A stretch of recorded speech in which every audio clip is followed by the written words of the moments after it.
King, die Bindungen zwischen Deutschland und den Vereinigten Staaten sind aus vielen Gründen sehr eng. Deshalb beschäftigt auch uns das Rassenproblem in Ihrem Lande sehr. Wie ist die Situation in diesem Augenblick?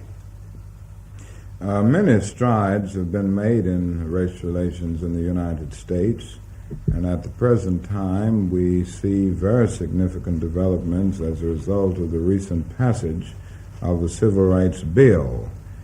In the South, we've seen the gradual breakdown of segregation in public accommodations and in state-owned facilities, and we have seen the gradual breakdown of segregation in the public schools. I think as a result of the passage of the Civil Rights Bill, these breakdowns in segregation will be speeded up even more. So I can say that we have made significant steps forward in race relations and in the breakdown of segregation. At least the federal government, in all three of its branches, has now made it clear that segregation is unconstitutional and that it will no longer tolerate it in any of its dimensions. On the other hand, after saying in a very optimistic vein that we've come a long, long way, in a very realistic sense, we must honestly say that we have a long, long way to go before the problem is solved. Als die führende Persönlichkeit, die in Ihrem Land für eine Lösung ohne Gewalt eintritt, welche Vorschläge haben Sie zu machen, nachdem es jetzt zu blutigen Zusammenstößen im Süden und im Norden des Landes gekommen ist? Well, I think the problem of solving the outbreaks and the riots is a twofold problem, or the job is a twofold job. On the one hand, the leadership of the Negro community must vigorously condemn lawlessness and looting and riots and violence. I don't think this can solve the problem. I've made it clear over and over again that nonviolence is our best method and our best way. So I think we must condemn these conditions these riots and this kind of lawlessness. On the other hand, we must make it clear that the leadership of the white community has a responsibility of working in a very sincere and in a very vigorous and forthright manner to get rid of the conditions that bring about the frustration and the despair in the Negro community and cause many to engage in such antisocial acts and antisocial behavior.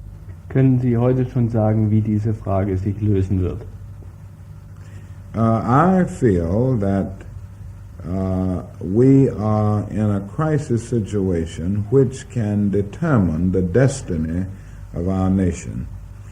Just as a crisis is a point of danger, it is also a point of great opportunity.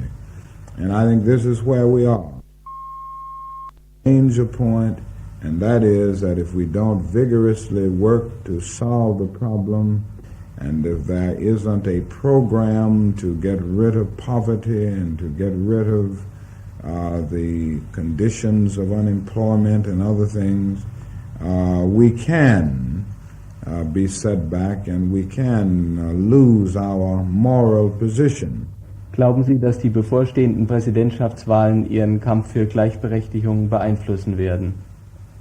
Yes, I think the presidential election will greatly influence the struggle for racial equality in the United States. I think, for instance, if a man like Senator Goldwater is elected President of the United States, it will so increase the anxiety, the discontent, the bitterness, and the desperation of disinherited people, poverty-stricken people, and many Negroes, that we will see outbreaks of violence and even riots on a scale that we have never seen them before. I'm not advocating this, and I'm not giving a prediction, which I hope will be an invitation to it. I'm only giving what I see as a factual picture of the situation, and I do see very dangerous signs of Hitlerism in the candidacy of Mr. Goldwater.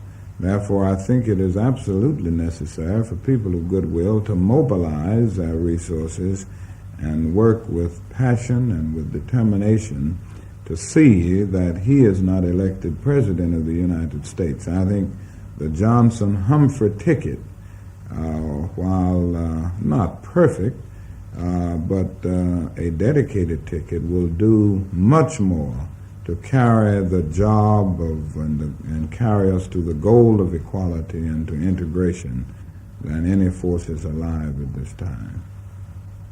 Thank you.